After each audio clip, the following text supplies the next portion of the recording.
Researchers hope to find out just how dangerous the underwater habitat is near a notorious dump site in the San Pedro Basin. Underwater scans a year and a half ago revealed more than 27,000 decaying barrels on the ocean floor. We're still trying to figure out how much DDT and related toxins were in those barrels and dumped in that barrel field. And that's one of the very first steps into understanding what the impact in terms of toxins is to our coastal environment. Scientists used underwater drones to map more than 36,000 acres of the seafloor there. Researchers do not know how many of the barrels contain the dangerous chemical DDT or whether they held other toxic chemicals. Scientists want to know if the chemicals remain dangerous.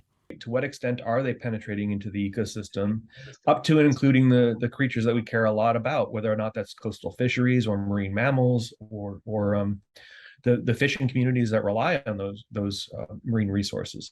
The area was a chemical dumping ground in the 1930s, and shipping records from a disposal company say 2,000 barrels of DDT-laced sludge were dumped there every month for 15 years. Is this DDT that's accumulating at these deep sites entering the marine food web at any level, specifically closest to where the dump site is? Aluwahari hopes to develop fingerprints of the chemical contamination so it can be traced. And the idea is, can we show this sort of making its way through the food web that's at the deep basin into the food web that we're more familiar with, where we might be catching fish or the dolphins and seals might be accessing.